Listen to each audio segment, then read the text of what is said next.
ब्रह्मांड में सबसे धार्मिक स्थल विंध्य पर्वत पर स्थित भैरव कुंड के समीप मां काली का भव्य पूजन अर्चन साधकों द्वारा किया गया।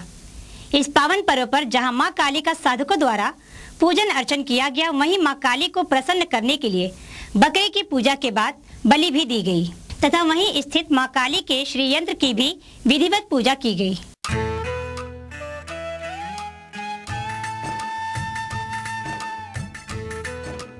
विंध्य पर्वत पर जहां नवरात्र के महीने में त्रिकोण करने के लिए दर्शनार्थियों की भारी भीड़ रहती है, वहीं साधकों द्वारा कई प्रकार के मंत्रों की सिद्धि के लिए पूजा अर्चन भी किया जा रहा है।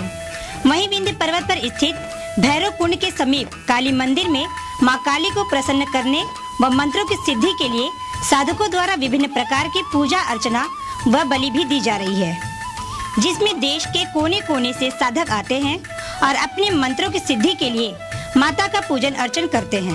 वहीं पर उपस्थित मंदिर के पीठाधीश्वर ने बताया कि यह पूजा लगभग 500 वर्ष से होता चला आ रहा है। इसमें मां का सच्चे मन से पूजा करने वाले की मां समस्त मनोकामना अवश्य पूर्ण करती है।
चक्र चल रहा है और नवरात्र के पावन पर्व पर ये जो पूजा पाठ की जा रही है, कैसी पूजा है और इसके बारे में क्या महत्व है, इसके बारे में कुछ जानकारी दीजिए। यह पंचमकार की साधना है, आगम मार्ग से सिद्ध है। दो मार्ग हैं, निगम और आगम। वैदिक मार्ग को निगम कहा जाता है और तंत्र मार्ग को आगम। महानिर्वाण में शंकर ने पार्वती से कहा है कि बिना ही आगम मार्गेण कलौ नास्ति गति प्रिय। हे प्रिय, बिना आगम मार्ग अर्थात तंत्र मार्ग में कलयुग में कोई गति ही नहीं है, क्योंकि भेद मार्ग का अक्षरशः पालन करना मानव के लिए असंभव है। इसलिए इस मार्ग में सुविधा यह है कि पंचमकार की साधना है और इसमें कोई प्रतिबंध नहीं है। कहीं भी रह के किसी भी स्थिति में आप इस साधना को कर सकते हैं, घर गृहस्थ में भी, संन्यास की अवस्था में भी।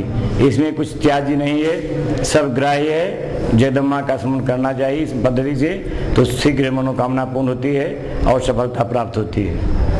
कौन सा स्थान और स्थान की क्या महत्व है, जरा इसके बारे में बताएं। ये 500 वर्षों से यहाँ स्वामी भावानंद नाम के साधक हुए, जो आगे यहाँ साधना किए, उनकी तपस्थली है। उसके बाद हमारे पूर्वजों ने आके यहाँ तपस्या की, यहाँ जगदम्बा का साक्षात जगदम्बा की कृपा बरसती है। जो जिस कामना के उद्देश्य आता है, पूजा कराता है, बलि प्रदान कराता है, उसकी सारी मनोकामनाएं पूर्ण होती हैं। जो ये बलि प्रदान होती है उसके बाद उसको प्रसाद रूप में ग्रहण किया जाता है और नवरात्रि पावन पर्व पे ये कहा जाता है कि मांस मदिरा ये सब अपशगुन है और ये नहीं होना चाहिए, उसके बाद यहाँ प्रसाद ग्रहण किया जाता है। एकदम अक्षर से गलत है।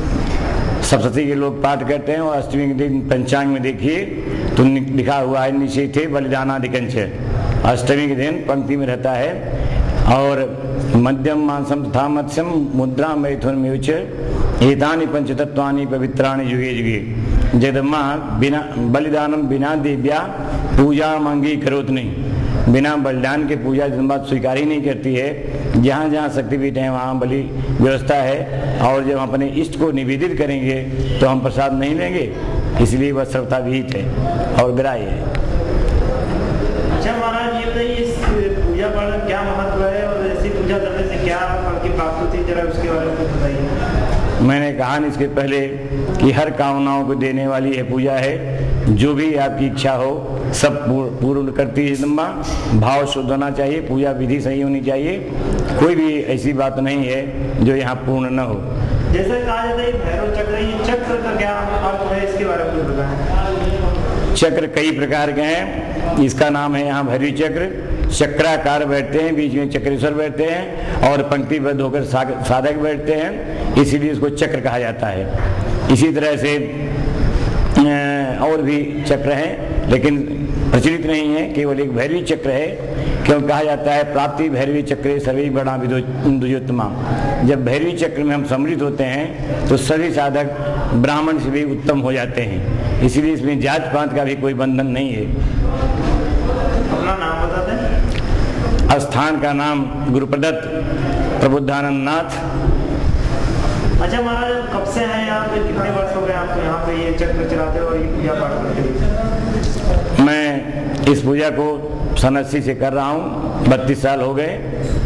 इसके पहले हमारे पितामह रहते थे, पूजा संपन्न कराते थे, लेकिन उनके बाद मैं ही इस पूजा का निर्वहन कर रहा हूँ।